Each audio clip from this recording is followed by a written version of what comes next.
Baik, pagi ini merupakan pertemuan pertama untuk keperawatan perioperatif. Adapun teknisnya, saya akan menjelaskan sedikit mengenai RPS, aturan mainnya. Kemudian kita akan masuk pada topik pembahasan pertama.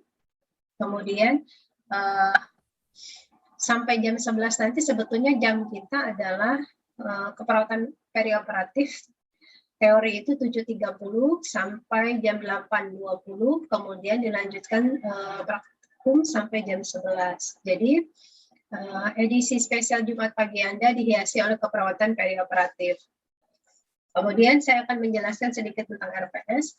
Apakah semua mahasiswa sudah mengakses RPS, logbooknya di PILEB? Sudah, Bu. Sudah ya, dan sebaiknya saya berharap semuanya sudah membaca, karena Anda bisa melihat hampir di semua pertemuan itu ada penugasan.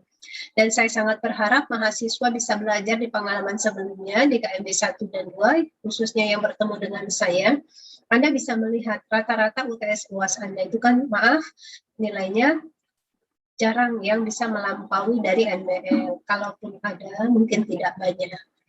Sehingga penugasan-penugasan yang diberikan itu sebetulnya semata-mata bukan hanya sekedar membantu Anda untuk mendongkrak nilai karena UTS UASnya, tapi juga sebetulnya menstimulasi Anda untuk belajar lebih banyak. Di KMB 1-2 Anda sudah punya pengalaman, kemudian di keperawatan perioperatif ini tolong belajar di pengalaman, kemudian mengubah perilakunya menjadi lebih baik. Artinya pembelajaran kita untuk keperawatan perioperatif itu betul-betul di SCL-kan, artinya Student Center Learning. Yang menjadi fokus pembelajarannya adalah mahasiswanya sendiri, bukan dosennya. Jadi dosen itu lebih bersifat membimbing, mengarahkan. Sedangkan mahasiswanya yang harus secara proaktif untuk mencari tahu, lebih aktif untuk menggali pengetahuannya. Jadi saya lebih mengarahkan Anda, memotivasi, membimbing. Begitu ya mahasiswa, semoga bisa dipahami. Jadi kalau Anda bertanya, Bu, kenapa ya hampir semua pertemuan di keperawatan perioperatif itu selalu ada penugasannya? Satu, karena terkait dengan faktor penilaian Anda. Anda tahu selama ini kan saya selalu berusaha fair untuk memberikan daftar nilai Anda di akhir semester itu. Saya tampilkan, saya berikan apa adanya, sehingga kita maksudnya tahu sama tahu nilai UTS yang Anda dapatkan berapa, UAS berapa, kemudian penugasan mana yang dikumpulkan atau tidak, begitu ya. Berapa kali dari total penugasan Anda penuhi dan tidaknya, sehingga Anda bisa menghitung sendiri. Nah, proporsi penilaian pun Anda bisa dilihat di RPS sama tidak dengan yang di format saya berikan. Berapa persen-persennya, insya Allah itu sama, konsisten. Jadi saya pribadi menyadari sebetulnya selaku koordinator sekaligus dosen mata kuliah, itu bukan semena-mena memberikan Anda semua penilaian, nggak seenak udel saya.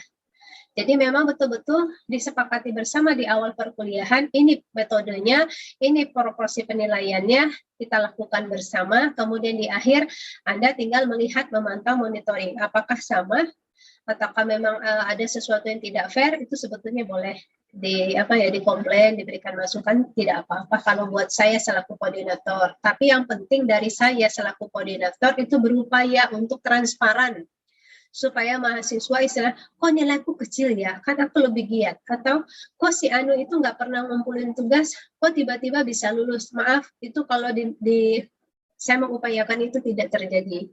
Jadi saya berharap mahasiswa-mahasiswa yang sudah berupaya, tekun, giat mengikuti proses perkuliahan, itu tidak akan sama hasilnya dengan mahasiswa yang maaf, asal ikut UTS UAS saja, penugasan nggak pernah. Jadi insya Allah itu kalau diupayakan, kalau enak transparan tuh begitu. Jadi kalau ada yang komplain, Bu, kenapa nilai saya jelek? Oke, kita lihat sebelah mana yang salah, apa ada yang kurang, di mana, begitu ya. Jadi saya berharap mahasiswa-mahasiswa yang kemarin-kemarin di mata kuliah yang ketemu dengan saya yang merasa banyak tidak melakukan pemenuhan terhadap penugasan, UTS UASnya nilainya minim, itu silakan menjadi motivasinya untuk berusaha lebih baik. Bagi mahasiswa yang sudah berupaya kemarin sudah lebih baik, berupaya lagi untuk memberikan yang terbaik, karena hasil itu bukan buat saya, tapi buat Anda sendiri. Ya, selaku dosen, koordinator, saya itu hanya menuntun, membimbing, mengarahkan Anda semua. Begitu, dan saya pun mohon maaf bila selama kita kenal dari awal semester sampai hari ini, saya tidak bisa memuaskan semua keinginan mahasiswa. Karena saya yakin tidak ada mahasiswa yang tidak lulus, pengen semuanya lulus. Tapi harus ingat, pendidikan itu proses, bukan hasil semata. Proses itu melihat Anda sendiri yang tahu seberapa jauh usaha Anda, gigihnya Anda, ketekunan Anda, kemauan Anda. Jadi kemauan, kegigihan itu bukan hanya sekedar kata-kata, tapi memang betul-betul Anda buktikan melalui perbuatan Anda. Begitu ya, wahai para mahasiswa, supaya tidak mendengar saya sambil tertidur. Apalagi pagi hari, hari Jumat mungkin ya, ada yang belum mandi dan sebagainya, agar ada rada ngantuk. Oke, itu di awal pertemuan kita. Untuk RPS saya yakin sudah bisa dibaca, tidak usah saya bacakan ulang, karena itu namanya mengejek mahasiswa, seolah mahasiswa tidak bisa baca nanti ya. Jadi kita sama-sama dewasa, saya sudah serahkan, saya bagikan RPS-nya. Logbook-nya, itu kan ada logbook praktikum ya. Jadi tolong semua mahasiswa diupayakan untuk di-print out-kan. Nanti di setiap pertemuan, itu kan ada praktik ya, karena kondisi kita tidak bisa hadir di lab, melakukan tatap muka secara langsung, praktik secara langsung, kemudian sehingga skill kita mungkin tidak bisa ideal seperti kondisi biasanya, tapi kita akan berupaya untuk bisa seoptimal mungkin memanfaatkan media yang ada. Dalam hal ini kita memanfaatkan P-Lab, Zoom, atau apa begitu ya, bisa kita gunakan, termasuk si akad. Tolong nanti si akad ya itu diisi, terutama untuk kehadiran. Nanti kalau ada kendala tidak paham bagaimana menggunakan si akad, kabari. Kemudian apa ya, saya sangat berharap kepada mahasiswa untuk proaktif begitu. RPS-nya tolong dibaca, nanti penugasannya semua ada di sana. Jadi setiap pertemuan itu Anda tahu apa yang menjadi penugasan. Saya tekankan sekali lagi, tolong Anda itu sudah di tingkat akhir, tingkat 3. Anda akan terbiasa, dibiasakan, bukan terbiasa, dibiasakan untuk browsing menggunakan database online seperti ProQuest, EBSCO, yang saat ini oleh Poltekkes itu gratis. Mahasiswa bisa mengaksesnya secara langsung menggunakan password dan username yang telah ada. Jadi tolong digunakan itu. Nanti saya sharekan juga ada perpustakaan online yang Anda bisa buka melalui HP ataupun laptop Anda. Jadi Anda kalau butuh buku itu nggak perlu harus datang ke kampus. Toh jumlah buku di kampus kita juga tidak terlalu cukup ini ya, mumpuni begitu ya, dengan jumlah mahasiswa yang ada, judulnya juga mungkin tidak terlalu ini, tapi bisa mengoptimalkan menggunakan perpustakaan online. Nanti saya sharekan, tolong nanti ingatkan saya, si pen ya, Tina ya kalau nggak salah si pennya, ingatkan saya untuk menagih, Bu, mana website ininya perpustakaan online, nanti saya kirimkan begitu ya. Oke, sampai sini ada pertanyaan terkait dengan kesepakatan pembelajaran. Saya upayakan P-Lab itu akan terus terisi sampai dengan akhir semester, jadi mahasiswa bisa mengakses semua materi, bahan ada di sana, tapi tolong tidak hanya sekedar puas menjadikan apa yang ada di P-Lab itu sebagai sumber referensi. Anda harus membaca lebih banyak ya. Makanya saya berikan akses Anda ke perpustakaan online, kemudian ProQuest dan EBSCO untuk bisa belajar lebih banyak, browsing lebih banyak menggunakan database online. Oke. Sampai sini ada pertanyaan? Jadi tidak ada keluhan lagi ya, Bu, maaf Bu, referensinya terbatas. Wah, Anda salah zaman kalau begitu. Kalau di zaman saya, era tahun 90-an, 2000-an, saya harus datang ke perpustakaan secara langsung, meminjam buku dalam bentuk hard copy begitu ya. Nah, sampai bukunya bisa dipeluk di bawah tidur. Kalau di zaman Anda tidak perlu, hanya butuh internet, kemudian menggunakan smartphone ataupun laptop, Anda bisa akses dimanapun Anda berada. Jadi tinggal usaha sedikit sama kemauan yang besar, upaya yang besar, Anda bisa dapat. Oke? Jadi tidak ada yang tidak bisa asal Anda mau berusaha. Demikian yang bisa saya sampaikan terkait penjelasan awal kontrak perkuliahan. Untuk Zoom, saya terus terang menyadari betul bahwa Zoom ini kan betul-betul menggunakan kuota besar ya, ke mahasiswanya mungkin membebani kalau kita setiap pertemuan menggunakan Zoom. Jadi nanti saya akan menggunakan modifikasi PLAB dan SIAKAD. Jadi tolong mahasiswa proaktif. Kalau saya bilang nanti ada ya video, gunakan itu. Silakan disimak, dibaca, di-download. Kemudian ada media-media lain mungkin. Tapi kalau untuk Zoom mungkin tidak setiap pertemuan. Mengingat tadi kasihan mahasiswanya, nanti keluhannya, Bu, kuota kami, Bu, bayangkan aja satu mata kuliah sekian jam kuliah habislah. Oke, jadi kita modifikasi ya. Oke, sampai sini ada pertanyaan mungkin atau ada masukan boleh. Saya sangat terbuka kepada masukan untuk kenyamanan kita selama 1 semester ke depan kita akan belajar. Ada masukan kah? Ayo mahasiswa, silakan dibuka mic-nya.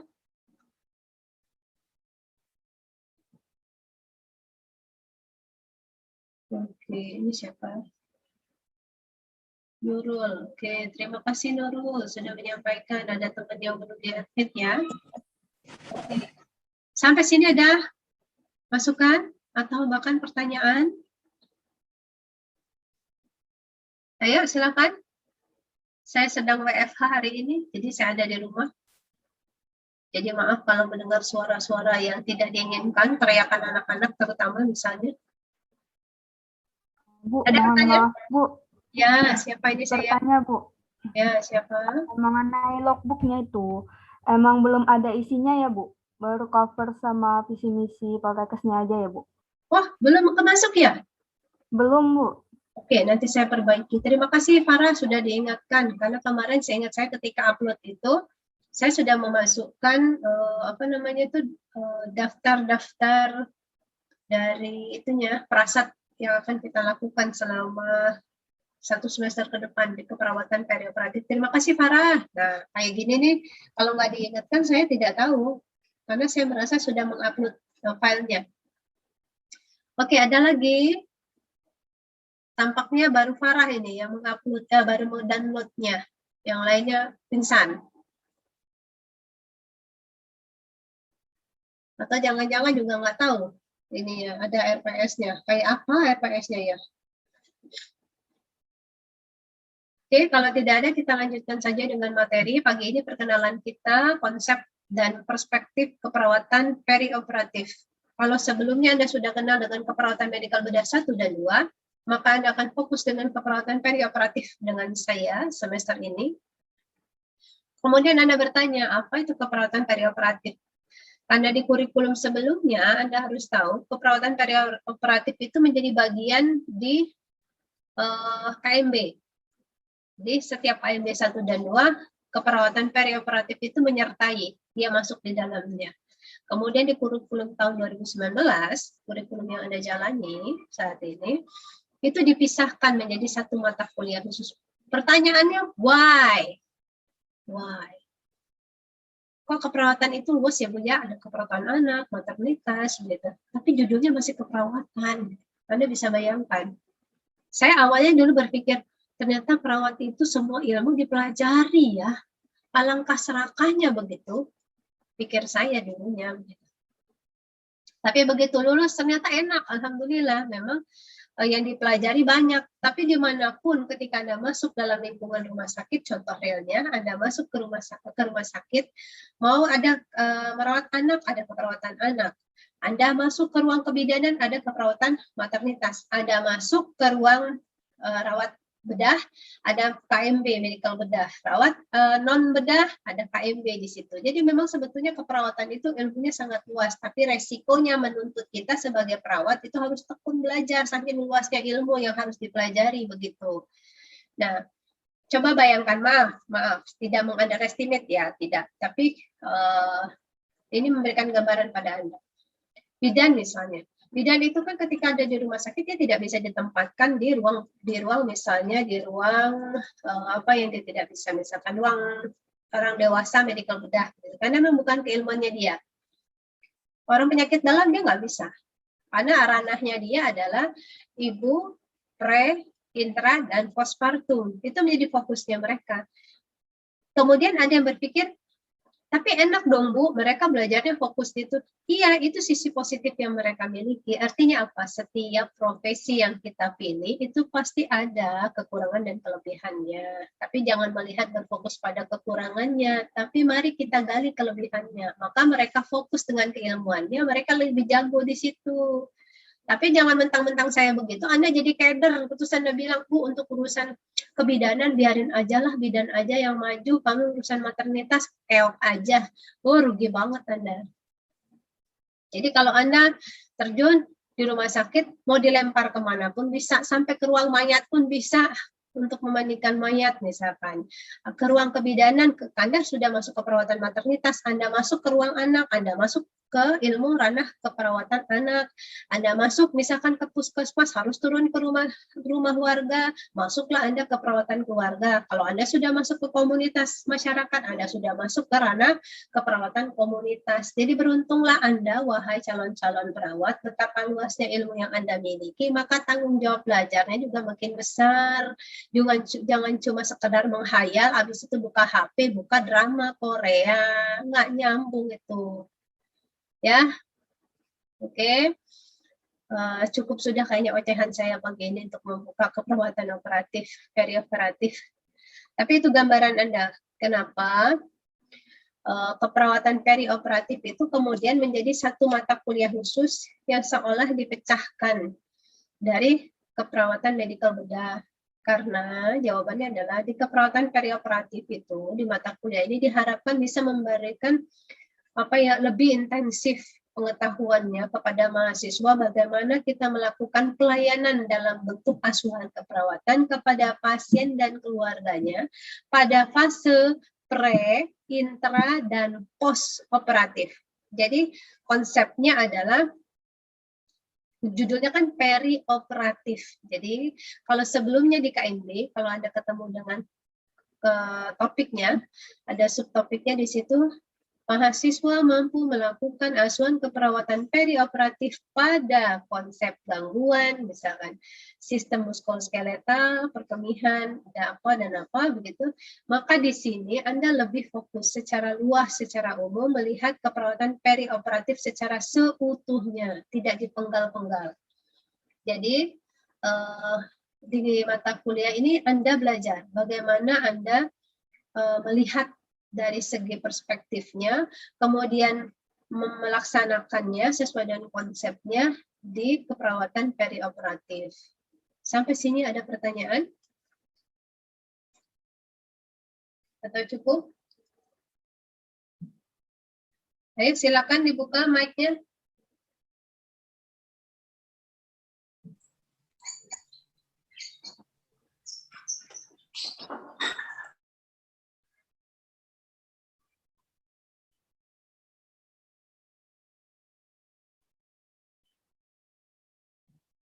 Oke, ada pertanyaan? Sekali lagi saya tanya. Izin bertanya, Bu. Ya, silakan. Perkenalkan nama saya Dini, Bu. Izin bertanya. Ya. Sebenarnya sih arti dari keperawatan perioperatif itu sendiri, Bu? Oke, terima kasih Dini. Pertanyaan yang cukup simpel, tapi sebetulnya akan memberikan gambaran umum. Pengertian dari keperawatan perioperatif. Jadi keperawatan perioperatif merupakan bagian dari layanan ilmu keperawatan. Jadi dia merupakan bagian kecil dari ilmu keperawatan yang tadi saya ceritakan sebegitu luasnya, yang dia berfokus pada kebutuhan pasien atau klien beserta keluarganya dalam konsep pre, intra, dan post pembedahan atau operasi. Contoh realnya begini, Din. Itu kan kata-kata yang cukup formal banget gitu. Tapi contoh realnya begini untuk mudah dipahami. Contoh, kalau ada tetangga Anda, jangan bilang Anda, tapi tetangga saja, karena seolah menjadi doa kan ya. Ada tetangga Anda, kenalan Anda, atau siapapun dari bagian hidup Anda, itu ceritanya usus buntu bahasa awamnya. Kemudian, kalau bahasa keren sedikit, appendicitis akut ceritanya. Datang ke rumah sakit, ngeluh sakit perut segala macam, tiba-tiba kiri bawah sakitnya nggak ketulungan, makin dibungkukan, makin ditekuk, berasa sakitnya. Kemudian setelah dilakukan pemeriksaan, dikatakan bahwa mengalami appendicitis akut dan harus dilakukan tindakan appendektomi. Nah, tindakannya appendektomi, tapi kasusnya pada saat sebelum operasi, diagnosa medis. Ingat, diagnosa medis bukan wewenang perawat, itu wewenangnya profesi tetangga Anda, dokter. Tapi selaku perawat yang merawat pasien, Anda harus paham, makanya Anda harus belajar. Begitu ya. Nah, begitu dikatakan appendicitis akut dan dia harus dilakukan sitooperasi, appendektomi. Bu, apa Bu sitooperasi? Artinya operasi yang harus dalam kondisi terdesak, harus dilakukan dengan segera. Itu dikatakan sito. Jadi bukan hanya operasi. Jadi nanti ada pemeriksaan lab, sito. Artinya memang harus dilakukan segera. Nah, dia harus dilakukan sitooperasi appendektomi, sitoappendektomi.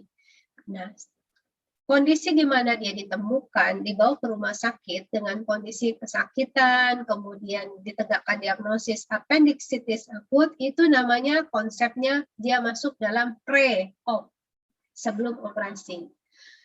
Dia persiapan, disampaikan, oke Pak harus segera operasi. Kalau zaman dulu kan ribet ya, sehari sebelumnya harus ini dan itu, bahkan 3 hari sebelum persiapan bla bla bla bla bla. Zaman dulu operasi appendektomi seiring dengan perkembangan ilmu itu dikatakan sebagai salah satu operasi yang cukup serius, yang besar kategorinya. Ternyata seiring dengan perkembangan ilmu dan teknologi, ternyata dalam ilmu pembedahan, appendektomi itu sekarang menjadi konsep operasi kecil yang dulunya dianggap sebagai operasi besar. Nah, makanya saya bilang kita harus update dengan ilmu, karena ilmu dan teknologi itu alhamdulillah perkembangannya luar biasa. Kalau kita tidak mengikuti, kita tertinggal. Jadi, dengan kondisi tadi, itu pre-op namanya. Nah, ketika dia dilakukan persiapan, pemeriksaan lab, kemudian secara fisiknya dipersiapkan, dijelaskan, diberikan inform consent, dijelaskan tujuan operasinya, sampai pasiennya oke, menyetujui, kemudian dilakukan berbagai persiapan, itu konsepnya masih pre-op. Pre-operasi. Begitu dia masuk ke ruang operasi, diantar tuh sama Anda. Anda ngantar sampai di ruang OK, Anda serah terima dengan perawat OK-nya khusus. Dia masuk ke ruang OK, mulai dari masuk pintu itu sampai nanti dia keluar lagi, itu namanya intra-operasi. Paham?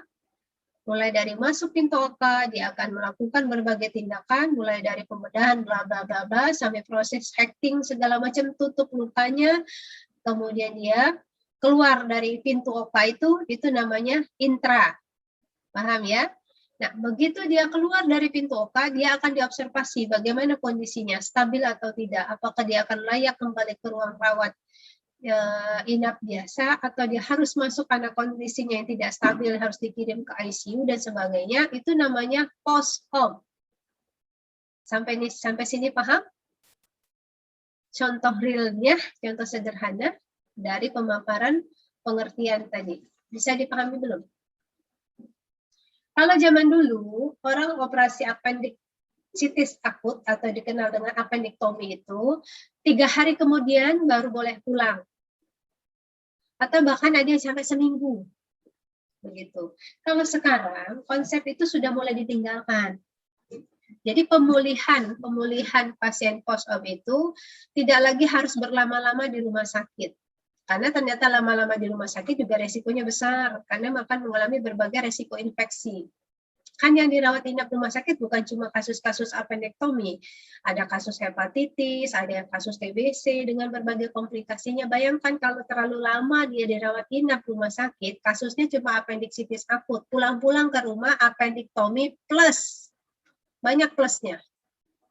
Makanya sekarang itu konsep keperawatan perioperatif itu bagaimana melakukan pemulihan itu lebih banyak dihabiskan di rumah. Jadi di rumah sakit itu seminimal mungkin, karena bukan pengen simple segala macam, karena dari segi biaya itu lebih besar merawat pasien yang ada di rumah sakit. Karena kan Bayangkan aja yang dirawat pasien semakin banyak, ngantrinya banyak. Yang datang ke situ juga bukan cuma jenis satu penyakit saja, maka resiko infeksi dari berbagai jenis penyakit beresiko pasiennya.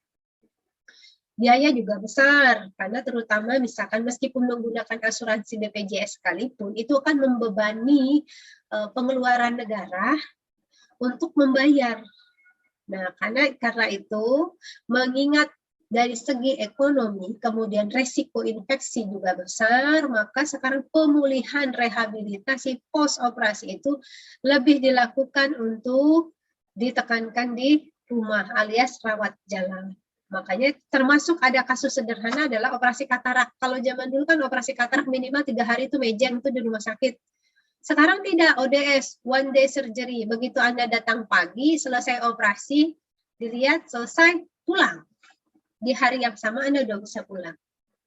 Nah, itu yang saya sampaikan kepada Anda, bahwa sekarang keilmuan dari keperawatan perioperatif itu mengikuti perkembangan dari ilmu operasi pembedahan, itu berkembang seiring kecanggihan teknologi yang meningkat, kita dituntut untuk lebih banyak tahu dan mencari.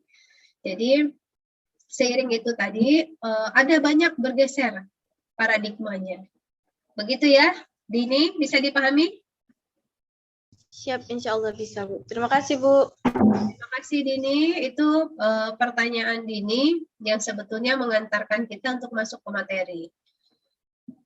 Itu terkait dengan pengertian. Semoga ini bisa dilihat, ada share-nya. Kelihatan apa yang saya share?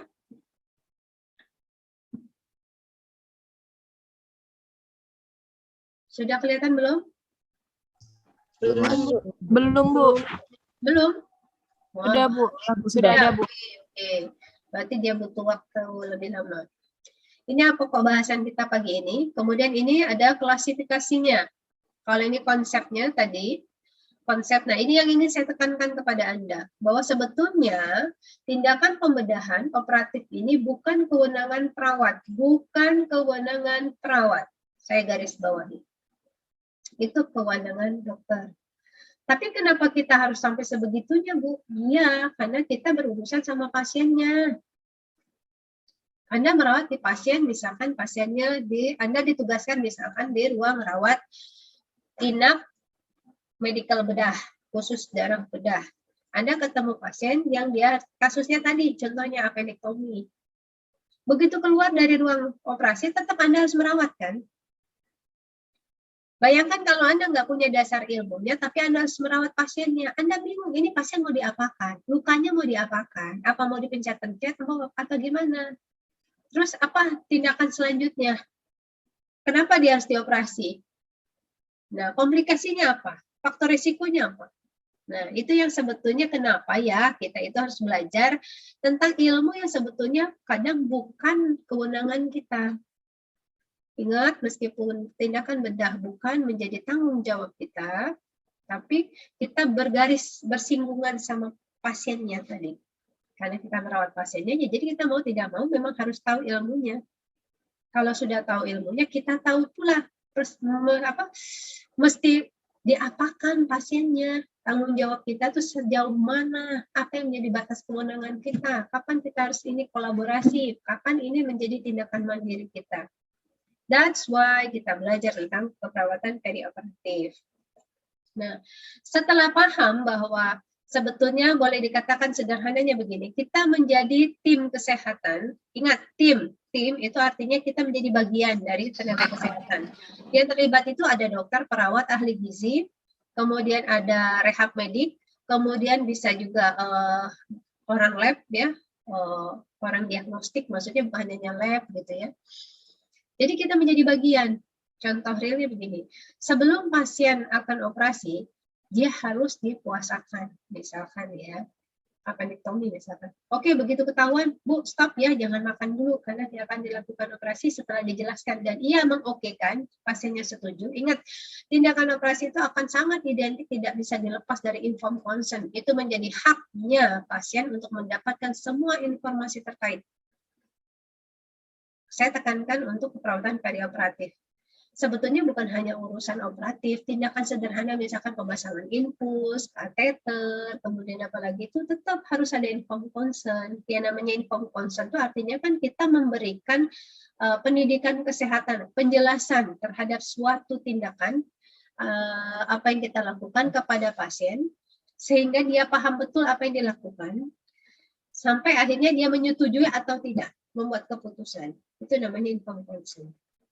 Gitu ya, wahai para mahasiswa, bisa dipahami semoga. Kemudian peran kita sebagai perawat itu, ingat kita menjadi salah satu bagian dari tim kesehatan. Nah, kalau kita tim kesehatan, perawat punya tugas perawat, dokter punya tugas dokter, nutrisionis punya tugasnya masing-masing. Kemudian apa yang menjadi bagian dari perawat? Bagian perawat adalah punya peran kita melakukan asuhan keperawatan dengan konsep fasenya adalah tadi pre, intra, dan post operatif. Maka dikatakan keperawatan perioperatif. Kemudian tadi sudah disebutkan ini yang tadi saya ceritakan, ada pergeseran paradigma, pergeseran bahwa yang tadinya fase pemulihan itu harus pulih di rumah sakit, habis pulih baru dibawa ke rumah pulang. Ternyata sekarang tidak. Begitu pasca operasi dilihat kondisinya dia stabil, oke, sudah memungkinkan pulang. Contohnya tadi ODS, atau contohnya tadi appendektomi. Tidak berlama-lama dia di rumah sakit, tapi pemulihannya harus difokuskan di rumah. Sehingga kalau dirawat di rumah, siapa yang merawat? Keluarga. Berarti keluarga juga harus mendapatkan informasi akurat terkait dengan kondisi pemulihan pasiennya. Contoh realnya begini, kalau appendektomi ada bekas luka operasi, mau diapakan sama keluarganya? Dijelaskan, Bu, ini luka bekas operasi. Nanti, bila ditemukan keluhannya, nyeri dan sebagainya, ini memang kondisi fisiologis normal, wajar. Jadi kalau ada nyeri, nanti ini ada obatnya, Bu. Kemudian nanti kan Anda sudah paham ya, plastik film yang ada di luka operasi, yang bening itu, kalau dulu kan harus itu pakai kasa, tebalnya minta, sekarang tidak. Begitu ada bekas operasi itu kan, plastik filmnya begitu bening ya, jadi kita bisa melihat luka bekas operasinya. Bila ditemukan nyerinya semakin hebat, kemudian lukanya tampak memerah, kemudian tampak muncul misalkan cairan pus, jangan bilang pus, ada cairan warna kuning, bau, sampai keluar, kemudian plastik jenis mudah sekali terbuka tanpa sebab, segera bawa ke rumah sakit meskipun belum waktunya kontrol. Nah, informasi seperti ini yang sederhana ini merupakan bagian contoh yang harus kita sampaikan kepada keluarga dan pasiennya. Kenapa? Karena pasiennya kan akan banyak menghabiskan waktu pemulihan di rumah. Jadi mereka tahu apa yang harus dilakukan, bagaimana seharusnya melakukan perawatan luka, bagaimana pemulihan, pemenuhan kebutuhan nutrisi untuk mendukung proses pemulihannya. Itu harus disampaikan. Makanya disampaikan di bawah, edukasi menjadi media utama untuk mendukung upaya pemulihan. Sampai sini ada yang mau ditanyakan? Ada lagi? Kalau tidak kita lanjut. Untuk klasifikasi pembedahan. Klasifikasi pembedahan ini banyak sekali. Banyak. Nah, dia dikelompokkan bisa menggunakan pendekatan tingkat keseriusannya, urgensi dan tujuan. Atau nanti ada berdasarkan ASA, itu mengelompokkan berdasarkan kondisi fisiologisnya, ada P1 sampai P6. Tapi nanti ini bisa dibaca. Kalau misalkan keseriusan, tingkat keseriusan, contoh appendektomi, contoh sederhana saja. Appendektomi, akut, dia kalau tidak dilakukan pembedahan, maka dia akan menyebabkan pecah dan akan menyebabkan perforasi, akhirnya infeksi. Kondisinya apa? Mengancam jiwa kan? Berarti dia dikatakan tingkat keseriusannya mayor. Ada lagi nanti mengatakan kalau dia ditemukan dengan segera, kemudian diberikan penanganan cepat tepat, dikategorikan menjadi minor. Jadi kondisinya itu sangat bisa berbeda. Contoh-contoh lagi, kasusnya sama-sama appendicitis, tapi ada yang kronik, ada yang akut. Bu, bedanya apa? Kalau yang kronik itu, dia ngeluh sakit perut, tapi hilang timbul. Jadi sama si penderitanya itu diabaikan kecenderungannya. Nah, sakit perut, istirahat, hilang. Nanti ini lagi aktivitas atau apa, muncul lagi. Tiba-tiba nanti dia sudah nyeri hebat, dibawa ke rumah sakit. Nyerinya hilang lagi. Gitu. Pas ketahuan, oh ini tuh kapan mulai nyerinya? Sebenarnya udah dari sekian bulan yang lalu, tapi nggak begitu. Ini hilang timbul. Itu namanya kategorinya kronis. Terus dia tidak mendesak. Dia tidak sampai perforasi, maksudnya sudah pecah. Nah, itu dikategorikannya minor. Tapi misalkan diketahui ada appendicitis akut yang sudah sampai perforasi, pecah, pasiennya udah sampai pingsan, nggak sadarkan diri, penurunan kesadaran. Nah, ini sudah kategorinya mayor karena operasinya tidak cukup untuk sekedar appendektomi. Nah, pengetahuan inilah yang kemudian yang harus dibekali oleh perawat, dimiliki oleh perawat untuk memahami kondisi-kondisi patologis yang mendasari, yang mengindikasikan mengapa dilakukan pembedahan. Maka muncullah mata kuliah ini. Oke, untuk berdasarkan kedaruratan, tadi contoh realnya tadi yang paling sederhana. Ada elektif, mendesak, dan darurat. Kalau sudah sampai perforasi, artinya apa? Harus gawat darurat, maksudnya segera, situ operasinya, tidak bisa ditunda-tunda. Contoh lagi begini, Anda punya tai lalat misalkan, tai lalatnya kayak saya nih misalkan di sini. Anda nggak pede ada tai lalat di sini, bejengnya di sini. Kalau musim sekarang pakai masker, Anda cuek aja kan ketutup. Misalkan ini makin membesar, Anda tidak nyaman. Dan setelah diperiksa, sifatnya tidak ganas. Tapi Anda nggak pede. Anda, pengen dibuang aja lah dok. Sekarang kan ada spesialis bedah kecantikan ya, di dokter spesialis itu. Anda pergi ke sana, membuang itu. Sehingga hilanglah tai lalatnya, kemudian Anda tampak lebih pede. Itu sudah beda tujuannya. Maka berdasarkan kategori kedaruratannya, dia dikatakan kategori elektif namanya. Oke, bisa dipahami sampai sini ya? Ada pertanyaan? Kalau berdasarkan tujuan itu masuknya kosmetika dan konstruktif. Bisa dipahami begitu ya. Untuk yang prosedur transplantasi itu contohnya orang paling sederhana tuh gagal ginjal. Dia sudah gagal ginjal terminal, kemudian dia dapat salah satu alternatif tindakan pembedahannya adalah transplantasi ginjal. Kemudian menemukan donor yang tepat, dilakukan operasi pembedahan, maka itu masuk kategori prosedur transplantasi. Atau transplantasi hepar juga bisa, transplantasi retina, gitu. Ada pertanyaan? Atau cukup? Ini untuk klasifikasi. Indikasi pembedahan itu tadi sudah hampir terjelaskan ya, dari yang saya paparkan. Indikasi pembedahan itu dilatar belakangi oleh berbagai kondisi yang berbeda di setiap pasien. Tapi kalau Anda melihat dengan klasifikasi ini sudah tergambarkan dari tujuannya. Jadi indikasi pembedahan itu sangat ditentukan oleh tujuan pembedahan. Apakah berkaitan dengan kondisi gawat darurat, ataukah sebetulnya dia lebih ke estetika dan sebagainya. Oke, ini faktor resiko. Anda harus paham, tidak semua orang itu bisa semena-mena dilakukan pembedahan. Apa saja yang memiliki faktor resiko? Contoh. Ada kakek usia 75 tahun. Dia mengalami misalkan namanya gagal jantung. Orang sekarang ada dong operasi namanya transplantasi jantung, katup jantung, karena dia mengalami gagal katup jantung. Katup jantungnya bermasalah karena faktor usia. Nah,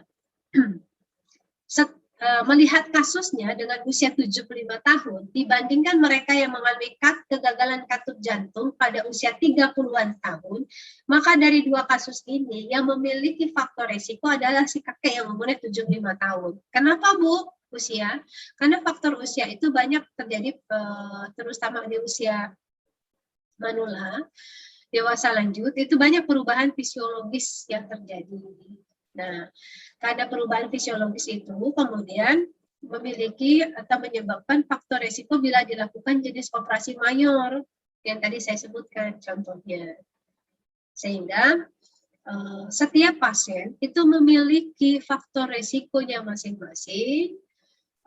Apa saja? Usia, kemudian kondisi medis, misalnya penyakit DM. Mereka yang operasi misalkan ya, fraktur. Ada orang fraktur, kemudian yang satu pasien A dan pasien B. Pasien A ini diketahui memiliki riwayat DM, yang pasien B tidak. Maka proses pemulihannya itu yang paling cepat adalah proses B dibandingkan proses A. Kenapa? Karena kondisi patologis yang menyertai pasien dalam kondisi DM yang tidak terkontrol itu lebih kurang akan mempengaruhi proses pemulihan. Karena itu ketika akan dilakukan tindakan operasi, pasiennya itu akan dilakukan penjelasan promosi kesehatan berupa apa untuk mengontrol gula darahnya, nanti mengatur dietnya dan sebagainya, gitu ya, oleh para mahasiswa. Kemudian pasien-pasien yang mengalami apnea tidur obstruktif, ini biasanya juga beresiko. Apa resikonya, Bu? Pada saat di anestesi umum, bukan anestesi lokal ya, anestesi umum. Nanti Anda akan belajar lebih banyak tentang anestesi. Anestesi itu merupakan tindakan medis yang dilakukan untuk membantu pasien pada saat proses operasinya. Dia dalam kondisi yang tenang sekali sehingga tindakan bedah itu bisa dilakukan seoptimal mungkin. Bayangkan kalau Anda kondisi sadar melek di bedah. Anda histeris nggak? Pasti Anda histeris, melihat gunting lewat aja udah heboh, melihat pisau bedah aja udah teriak-teriak Anda. Makanya dilakukan kondisi anestesi, tindakan medis berupa anestesi. Selain itu juga akan memudahkan tenaga medis dokter untuk melakukan tindakan bedah, kemudian mencapai fase di mana pasien itu dalam kondisi optimal. Oka itu ruangannya suhunya dingin sekali, kemudian tenang, sunyi, supaya kondisi fisiologis tubuh itu stabil.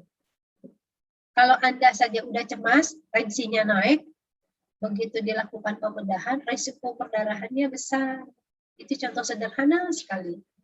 Jadi, nomor 2-nya adalah kondisi medis. Nutrisi, ini juga sama. Orang-orang dengan nutrisi yang bagus, itu akan mendukung upaya pemulihan rehabilitasi pasca operasinya menjadi lebih baik, lebih optimal. Kehamilan, ibu-ibu hamil secara fisiologis memang mengalami perubahan fungsi tubuh. Misalnya peningkatan fibrinogen, faktor beku darahnya meningkat. Sehingga apa yang terjadi? Beresiko menyebabkan trombosis vena, penyumbatan. Kemudian rokok, orang-orang perokok, wahai mahasiswa-mahasiswa yang punya kebiasaan merokok, kalau Anda melakukan operasi, lihat memiliki resiko komplikasi pernapasan.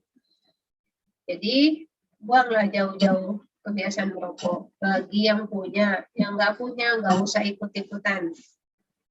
Ini faktor risiko selanjutnya, ada riwayat pengobatan, penggunaan alkohol, narkoba, dan obesitas. Kenapa riwayat pengobatan? Meskipun merupakan pengobatan yang dilakukan dalam pengawasan dokter, riwayat pengobatan ini, misal ya, contoh pada kasus-kasus, contohnya orang pasca stroke, dia dapat stroke iskemik terutama, dia mendapatkan pengobatan yang sifatnya misalkan antikoagulan. Artinya apa? Ketika dilakukan pembedahan operasi, resiko perdarahannya akan muncul. Makanya kalau pada pasien-pasien yang diketahui melalui pengkajian, dia memiliki pengobatan rutin, dia harus menyampaikan apa jenis obat yang diminum. Nanti perawat atau dokter akan paham apakah obat itu boleh untuk terus diminum atau di stop dulu sampai dengan setelah operasi, atau boleh bagaimana, apa frekuensinya yang dikurangi atau bagaimana.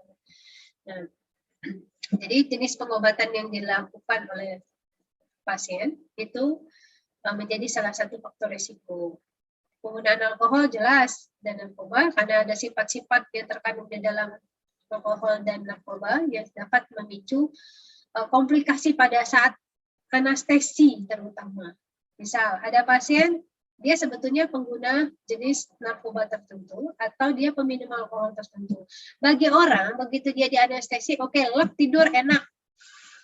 Nanti ada jenis pasien, karena dia memiliki apa istilahnya itu gangguan neurotransmitter berkepanjangan karena konsumsi alkohol dan narkoba segala macam, mengakibatkan pada saat di anestesi muncul komplikasi.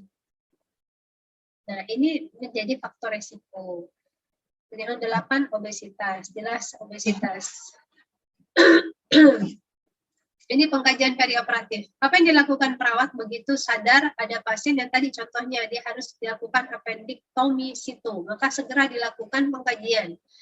Pengkajian terkait dengan faktor risiko tadi, juga pengkajian secara fisik, spiritual, sosio, kultural, segala macam diperiksa. Contohnya apa, Bu? Contohnya begini. Ada temanmu tiba-tiba misalnya lagi main, hangout, Anda pergi jalan-jalan ke pantai. Wah, dia pingsan. Kenapa kamu? Aduh, keringat dingin ya. Ya udah ngeringkuk, perut kiri saya sakit bagian bawah. Aduh, nggak kuat lagi dia. Sampai bisa bahasa kita tuh ngeleper-ngeleper. Aduh, panik Anda. Mau ngapain nih? Bawa ke UGD. Di UGD dibawa, diperiksa. Oke, appendicitis akut, resiko nih. Kemungkinan besar dia sudah mulai perforasi bla bla bla. Makanya pasien Anda kesakitan segala macam teman Anda. Jadi gimana dok? Harus segera, situ nih, nggak bisa ditunda. Wah, panik teman Anda begitu jelaskan, aduh matilah dimarah makku nih, makku tahu, aku jalan-jalan ke Ika, tiba-tiba di bawah gede nih, sangka sama kami kelaku di HP-HP ke Ika. Anda bisa bayangkan, teman Anda itu dibilang begitu, pikirannya udah kemana-mana itu. Maka tugas perawat yang ada di situ adalah, pertama, menanyakan kan, kalau misalkan Anda itu berubah posisi menjadi perawat, pastikan ini siapanya. Oh, kami kawana. Oke. Boleh minta nomor kontak person keluarga yang akan bertanggung jawab? Oh, boleh nih. Berarti ada apa? Perawat itu akan mengkaji dari situ saja, sudah harus banyak mengkaji dia. Minta kontak personnya. Anda bicara baik-baik. Bu, selamat sore. Assalamualaikum. Ini saya perawat ini dari rumah sakit ini. Anda harus memastikan dulu, Bu, maaf, Ibu posisinya di mana? Jangan-jangan ibunya lagi nyetir atau lagi di motor. Karena dengar anaknya masuk UGD, dia ikutan masuk ke selokan. Jadi ibunya ketemu sama anaknya di UGD, sama-sama yang satu akibat kecelakaan kecelakaan jadi fraktur, yang satunya appendektomi bakal situ. Kan lucu ya kalau begitu. Makanya perawat itu harus tahu betul bagaimana dia berkomunikasi, tahu kondisinya. Jadi begitu Anda telepon, selamat sore Bu, bla bla bla, saya perawat ini dari rumah sakit ini. Ini betul dengan Ibu Anu? Iya. Ya Bu, ini anak Ibu si Anu. Nah, saat ini sedang dirawat, dibawa temannya ke sini. Sebelumnya maaf Ibu, kondisinya bagaimana? Ibu ada di mana? Apakah Ibu dalam kondisi tenang? Misalkan, oh iya saya lagi di rumah ini. Nah, oke. Baru Anda ceritakan. Bila perlu Bu, ini apa perlu saya hubungkan langsung dengan anaknya. Kan sekarang banyak kasus penipuan yang bilang, ini anak Ibu lagi ada di rumah sakit, bla bla bla, padahal bohong. Dan supaya ini silahkan Anda bicara dengan ibunya. Kalau dia bilang, oke, Mak, aku tengah di rumah sakit, Mak, bla bla bla bla bla bla. Oke. Bu, sekian ya Bu yang dapat saya sampaikan. Mohon sekiranya ini dapat keluarganya bisa hadir datang dengan segera karena harus misalkan anaknya harus dapat segera tindakan. Keluarganya datang, baru dijelaskan bla bla bla bla. Jangan menjelaskan panjang lebar di telepon. Kenapa Bu? Karena kondisi keluarganya sedang panik. Kalau orang sedang panik sebagus apapun inform consent ataupun pendidikan kesehatan yang Anda jelaskan, itu mental ilmunya. Paham ya sampai sini wahai mahasiswa? Jadi pentingnya bagaimana kita berkomunikasi, menilai situasi, dilandasi oleh berpikir kritis, itu menjadi salah satu modal kita perawat untuk bisa memberikan pelayanan kesehatan, terutama asuhan keperawatan seefektif dan seoptimal mungkin. Sampai sini ada pertanyaan? Jadi pengkajian operatif, perioperatif itu dimulai sejak begitu pasien dinyatakan harus menjalani tindakan pembedahan. Jadi pengkajiannya itu difokuskan untuk bagaimana kita mempersiapkan pasiennya ke fase selanjutnya. Jadi itu adalah bedanya pengkajian perioperatif. Beda dengan pengkajian kita pada saat kita pasien masuk rumah sakit. Contoh, tiba-tiba ada pasien masuk rumah sakit, penurunan kesadaran. Kita akan mengkaji dia dari A sampai Z. Ini kenapa? Kapan ditemukannya? Kondisinya bagaimana? Lihat, dikaji. Cek DDS segala macam, tensi segala macam ya, TTP segala macam. Oke, ketahuan akhirnya TTV-nya kondisinya bagus, tapi sayang DDS-nya misalkan hipoglikemi. Berarti kita paham penurunan kesadarannya berkaitan dengan metabolik, urusan metabolik. Dalam hal ini hipoglikemi. Kita akan melakukan serangkaian tindakan yang berkaitan dengan hipoglikeminya. Tidak ada kaitannya dengan unsur operatif, perioperatif. Nah, jadi Anda bisa memahami ya, jadi pengkajian perioperatif itu merupakan pengkajian yang difokuskan untuk mengkaji lebih banyak mengenai kesiapan pasien untuk melakukan prosedur pembedahan atau operatif. Ingat kalau bicara tentang fase, kita akan mengenal tadi 3 fasenya, pre, intra, dan post. Oke, sampai sini. Ada pertanyaan?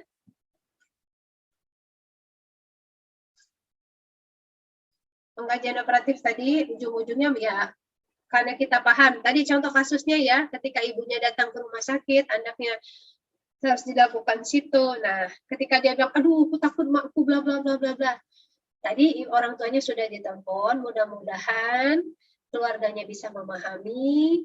Adik minta tenang dulu. Kita tunggu orang tuanya datang.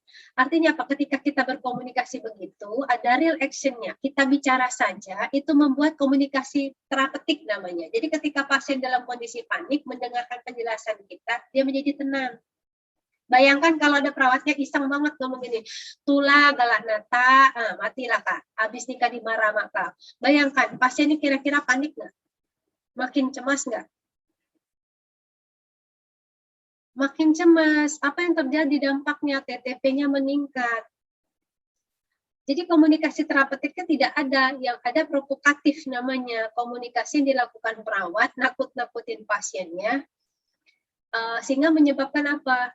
Ketika kita sadar pasien akan masuk tindakan operatif, maka pengkajian kita itu akan mempersiapkan dia kan, termasuk akan mempersiapkan. Jadi upayakan komunikasi kita, tindakan sesederhana apapun itu mendukung upaya untuk mempersiapkan dia ke kondisi operatif.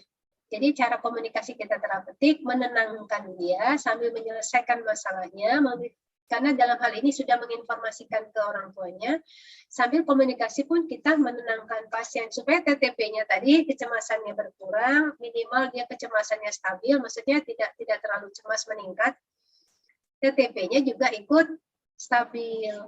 Jadi kalau dia situ harus segera, maka dia ready to fight untuk ke meja operasi. Oke, sampai sini ada pertanyaan?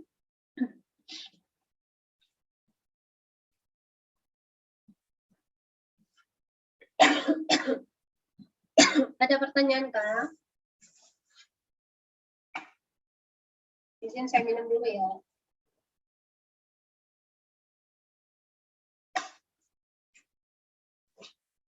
Ya, mahasiswa ada pertanyaan?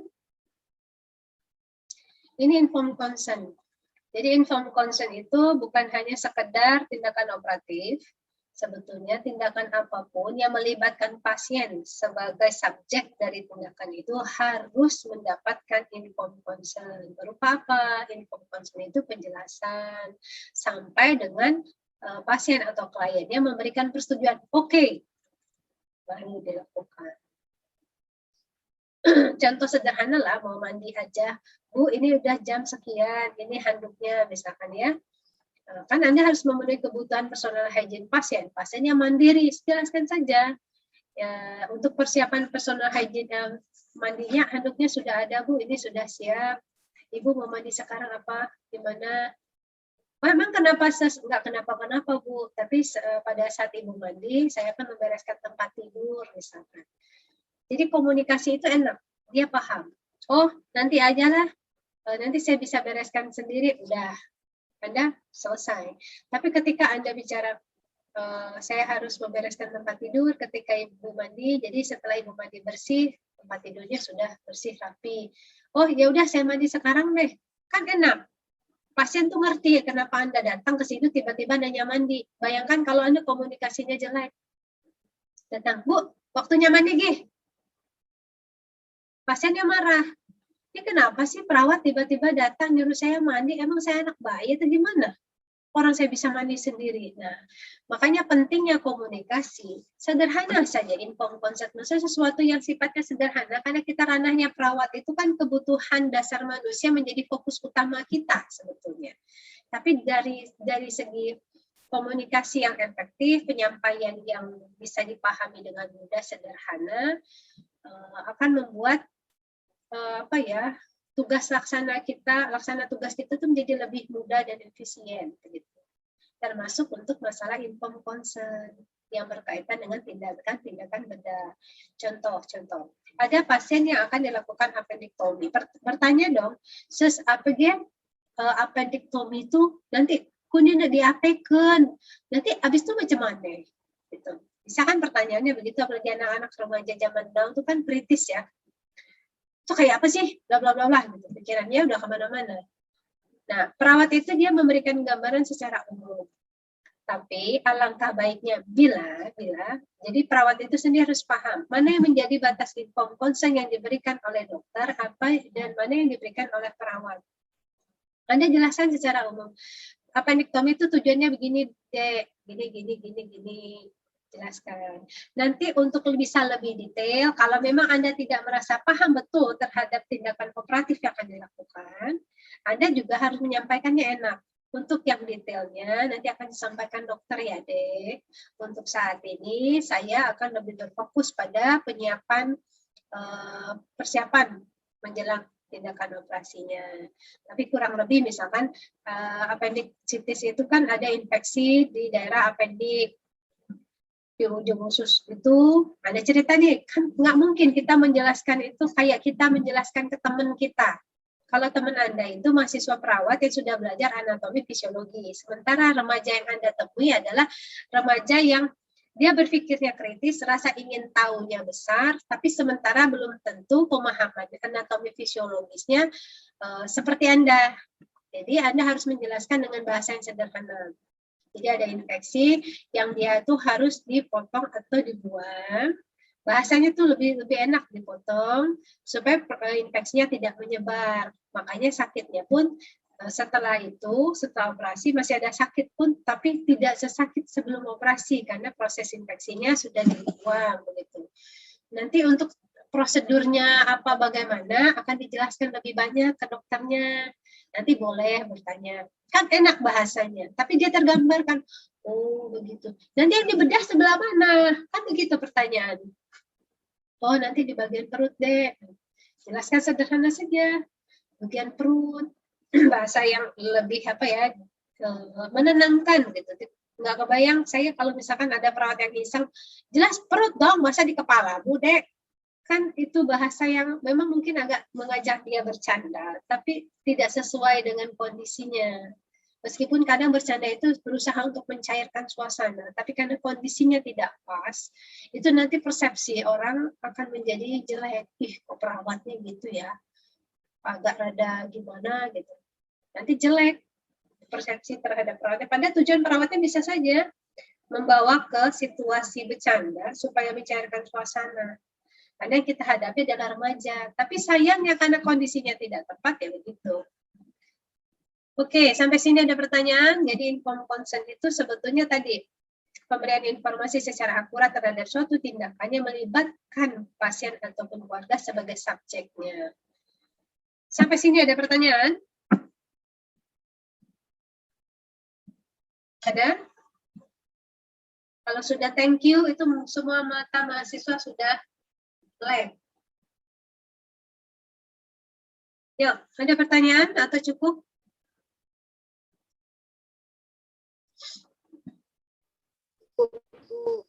Cukup. Oke, bila cukup, saya cukupkan saja pertemuan pagi ini. Saya stop share. Mohon diperhatikan apa yang menjadi capaian target pembelajaran pada pertemuan satu ini, baik secara teori maupun praktikum. Nanti lihat di penugasan, di Philab jangan lupa, di mana Anda harus mengumpulkannya, bagaimana, seperti apa, formatnya itu diperhatikan. Jadi tidak ada, Bu, maaf saya telat Bu, Bu ini saya naruhnya di kolom komentar Bu. Tidak ada hal sedemikian terjadi. Memang dengan kondisi kita saat ini belajar online, mengharuskan kita belajar lebih mengupdatekan terkait dengan berbagai media yang kita gunakan, termasuk untuk Philab, Siakat, dan sebagainya. Jadi kalau mahasiswa memang kurang paham, jangan malu bertanya, malu nanya ke dosen, silakan tanya ke teman, gitu. Tolong diperhatikan ya.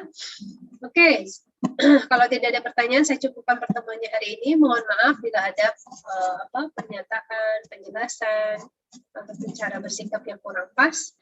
Saya tutup dengan wassalamualaikum warahmatullahi wabarakatuh.